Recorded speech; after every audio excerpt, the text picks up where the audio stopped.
Welcome back to Box Office Maniacs, and tonight I am going to be reviewing, finally, Guardians of the Galaxy Volume 2. Now, if you watched my last review, when I was doing the unboxing for Smoking the Bandit, I told you I've been sick for about a week and a half, so 2 weeks or whatever, and I'm slowly recovering here. My voice is not all the way back the way it was, so I'm going to try to get through this review because I really want to talk about Guardians of the Galaxy. I waited so long to go see it, mostly because I was sick, and I didn't really want to get into all the gigantic crowds and everything, so I waited, and we went to go see it. I think it was last Wednesday, and it was sold out. It was like I can't believe this thing's been out for over a week and it's still sold out.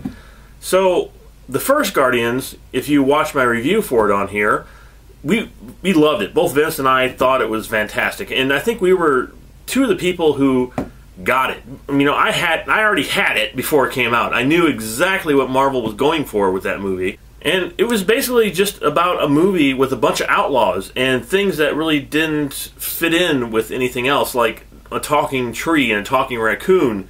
And I was so excited about going to see it. And it, of course, also made Chris Pratt a superstar, which deservingly so, because he was so great in that movie. And I loved all the characters in that film, and I love the film, and I love the comedy and the action and the effects, and of course it's directed by James Gunn, who happens to be a fellow Missourian here. I'm also from Missouri, so that's really cool to see somebody, you know, like him getting out of Missouri and doing something awesome. So the second one rolled around now. I think it's been, what, 3 years later now. And I was really trying to avoid spoilers for this film, but it's just impossible anymore. I mean, with the internet and watching trailers and this and that. And the thing is, they show so much in the film for the trailer. When you go see this movie, it's like a lot of the stuff is spoiled for you. And again, you know, the whole beginning of this movie was spoiled in the trailer. There's a lot of stuff in this trailer that spoils you for not so much the ending, but there's ending stuff in the trailer, and there's just all this stuff in this trailer that's not necessary to show when there's so much other cool stuff in this movie. So stop showing all these spoilers in the trailer and just let us go and enjoy a movie for once, for God's sake. That being said, this movie was outstanding. Was it as good as the first one? Well, now this is a film that when I came out of, I was thinking to myself, I don't know if I liked it as much as the first one, but then a couple days have passed, and I actually went out and bought the soundtrack. Now I'll talk about that in a minute, but the more I start thinking about this film, the more I really love this movie because it's so different from the first film. And I guess I really wasn't expecting that, I guess because it's so different from the first film, because you have all these misfits, you know, and they all come together and they join, you know, get a friendship, obviously. And it was all about them, really, and they were in a group, pretty much. They were pretty much together through the whole movie. And in this one, they sort of split them up. So you got Star-Lord doing his own thing, you got Rocket doing his own thing, you have Gamora doing her own thing, and they're all they all go in their own directions, sort of. And they're not somewhat together in this film, and I guess that kind of threw me off. And, you know, like the first one was really funny. I mean, it was pretty much an action comedy, and this one, there's funny parts in it, but it's much more subdued, I guess you can say, than the first film. They get into some really deep subject matter here and there in the film, and it's funny, don't get me wrong, it's still really funny. It's the fact that, you know, it's nothing really like the first film. It's totally different, and that's, you know, one of the reasons, I guess, when I came out, I'm like, I don't know. But then when you think about it, you're like, yeah, that works. It works that way. And a movie don't have to follow the cookie cutter, you know, thing of the first film. Here we could have just got them all together again. They went on an adventure, and but they didn't. James Gunn didn't do that. He like I said, he split them up. And the one big surprise about this film is Michael Rooker's character, who was also in the first film. And he was kind of a villain in the first film, and he's sort of a villain in this one. But you get to really like him a lot more in this film. And he was one of the big standouts of this film. I really, that kind of surprised. I didn't see that one coming. But he really is. He's one of the big standouts of this film. And he's so good in this film. And there are some pacing issues, I guess. It seems like there was, again, I'm assuming, I thought that because, again, they're all split up, and you got this story, you got this story, you got this story, you got this story, and you got all these different stories happening, and they're not focusing on the main group.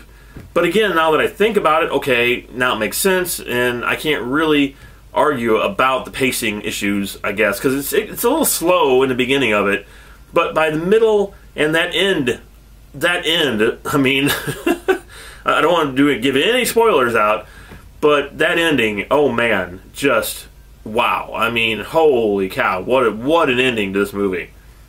And it's almost seemed like, you know, even though Chris Pratt was the star of the first one, he was almost pushed sort of to the side in this one. Like I said, there was no real main character in this. I mean, he meets his dad, who's Kurt Russell in the film, which does a great job. But it was just weird. It just didn't seem like it focused. It mostly focused on Michael Rooker's character rather than anything else.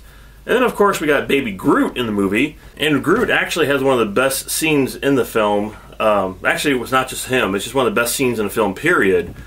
It has to deal with him and Rocket Raccoon and Yondu, Michael Rooker's character. And I don't want to spoil anything, so I won't tell you what happens in that sequence. But it's all three of them that's involved with something. And it's just cool. I mean, you're sitting there like, wow, this is so cool. It's really great. And the whole film, it's about 2 hours, a little over 2 hours. And it goes by pretty quick, too. And there's a lot of funny stuff in there, and they do have some non-spoiler stuff that you didn't show in the trailer. So you do get surprised by things here and there. And, Sylvester Stallone's in this film, too. He's only in it for maybe 20 seconds, but he's cool. It's cool to see him in Guardians of the Galaxy, a Marvel movie. So, the soundtrack in this film, this is the other thing that bothered me when I went to go see it, was I don't think the soundtrack was as fun as the first movie either. All those songs in the first film are just, tapping your feet to, you're singing along, you're having a great time, they're all amazing songs, they're fantastic. And this one, again, sort of like the splitting up the characters, it's more subdued. And I was like, oh, I don't know. I just wasn't feeling the soundtrack, just put it that way. I thought, hey, a couple good songs here and there. But then after I went to go see it, for whatever reason, I'm like, I'm just going to go out and buy the soundtrack, because I want to make sure it just wasn't me, or maybe, I wasn't feeling it because I was sick when I was watching it. And I went and got Guardians of the Galaxy, Volume 2 soundtrack, and, oh man, it's great. And it's one of the best soundtracks I actually own, and I'm going to be doing a review for it on here as well. Because Vince and I have been talking about starting up some reviews for movie soundtracks, because he and I actually collect movie soundtracks, because we're movie nuts, and I have tons of movie soundtracks. And usually if a movie comes out and it is a good soundtrack, I instantly go out and buy it on CD. I know, it's crazy, right? I don't buy air, I don't buy floating air digital stuff. I always get physical media. But I'm really excited to talk about that soundtrack. And actually listening to that soundtrack, I got the movie. I actually understood what they were sort of doing with the film. And again, when you hear some of these songs, again, I don't want to talk too much about it because I want to do a video about it, that it burns, the images of the film into your head, sort of like the first one, and you can't hear that song without thinking about it. As for this film, I loved it.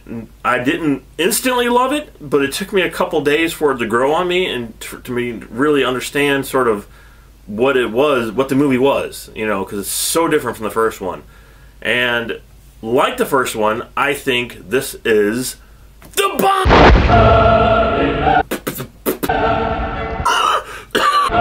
Yeah, it's the bomb.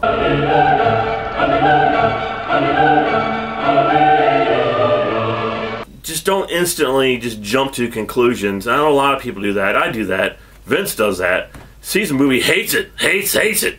And then a couple years later you're watching like, oh man, this is really good. What was I thinking? And the same thing with CDs or music. You hear a song one time, you hate it. Give stuff a chance. I mean, give stuff a second go. Always or think about what they're trying to do to tell the story and everything. So anyway, it was a great film.